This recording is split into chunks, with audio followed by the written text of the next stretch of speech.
There's a lot to do in Deadwood, South Dakota, and one of the things you have to see is the Days of 76 Museum open year-round, and we're visiting with Darrel Nelson with the Days of 76 Museum. Darrel, thanks for joining us here on Black Hills TV. You're welcome. My job here is I'm the exhibits director, so I get to tell the story using the artifacts that we have. And in this building, that means a lot of Native American artifacts, 100 guns, lots of rodeo items, and 50 or more than 50 wagons. Over the years, beginning in 1924, the first Days of 76 occurred, and it's been growing since then, and wagons and other things have been collected. The story really is an all-year story. It's bigger than the celebration. It tells the Deadwood story and kind of the frontier story from the perspective of the things we have here. It's a story that I never get tired of trying to tell. I'm standing in front of a Newton wagon, a company that made a lot of different utility farm wagons, and it's here in honor of the prospectors who came, some of whom were very experienced, having gone to other gold rushes, some of who had no clue what they were doing. So this suggests what a prospector would have to do. They'd have to think ahead about all the supplies they would need for the next 6 months to a year. Lots of flour, bacon, pans, all kinds of cookware, rubber mats. They had to be prepared. And there were not a few people who got rich on selling stuff to that very crowd, the prospectors. They needed supplies, and so some of our local businessmen made a lot of money selling to the miners. There was an English entrepreneur who wrote a book for prospectors, like this is what you need, this is what you do, this is what you avoid, and he did very well. But my point in saying that is it was not just a bunch of guys looking for gold. There were layers of economic stuff going on, and money to be made in all kinds of ways. I am standing right now in the little section that's part of the parade theme, and here it honors the various characters that make the parade, I guess you think of them as legends.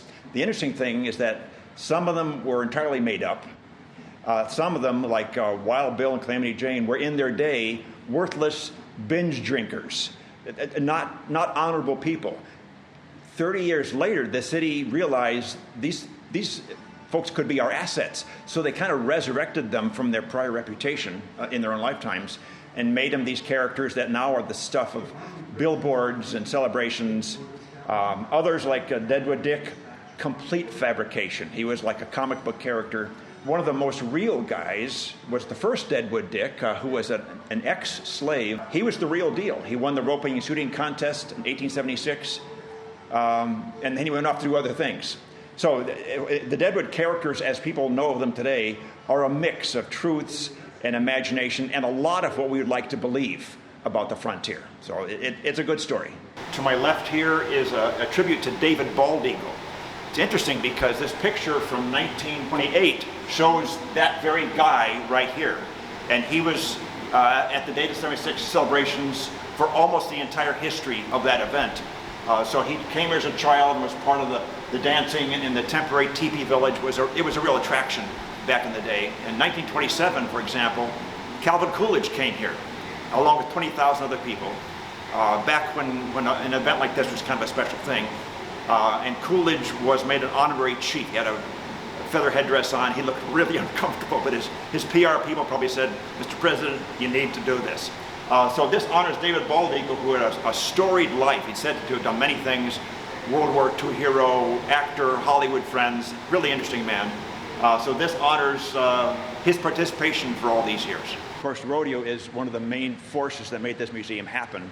That and the parade itself, they were collecting things over the decades and needed some place to show them. The rodeo in particular needed a place because they've been winning national contests for decades. So in honor of their great national success, they needed some place to tell their story. So I'm standing in one section that is part of that. Behind me is the rough stock, referring to the fact that involves animals that are rough. They're not tame, and they are bred to buck. We had this bison mount in our collection, and we had that steer mount in our collection. That steer was a lead steer for a Texas ranch, and it would be used for cattle drives, and it would lead the whole herd to the railhead where they'd be collected and shipped off to Chicago for processing. The reason it's here is because this little section here honors the transition from bison culture to cow culture. This section is our Native American theme, and it grew from the fact that in 2001, the city of Deadwood bought the entire inventory of a man named Don Clauser, who had a Deadwood trading post on Main Street for decades. He had a lot of Native American artifacts, and some of them are behind me. They're not just Lakota. There's Arapaho, Cheyenne, Navajo. He was an avid collector, and in this next coming year, we plan to redo this entire thing. My intent is to say they were here before, and they're still here. They're a living, vibrant culture. There's about 100 guns here, and 50 of them got moved on from the Adams Museum, which is our sister institution, and 50 of them were in the Don Clauser collection. There are some rare, valuable pieces here, but a lot of them are pretty ordinary for their time. What I'm trying to do here is to suggest layers of story in guns. The Carriage Gallery, which is one of the core collections of the Days of 76 Museum. Around me are about 50 vehicles that were collected since the 1920s.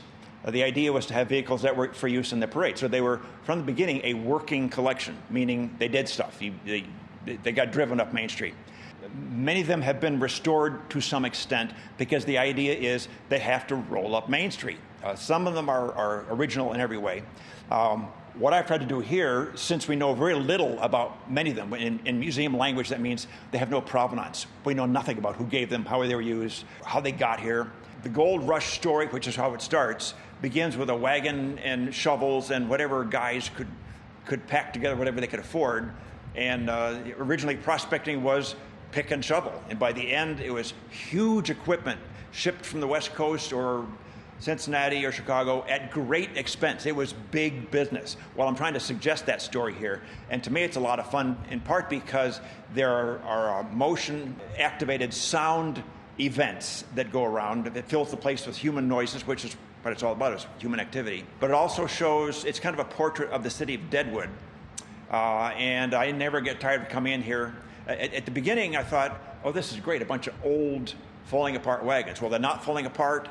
And I now see that that's the good part. People get to literally touch history. You can touch the wagons, everything but get in them. So this is a vivid part, and people like this a lot because you can literally touch history. Thank you.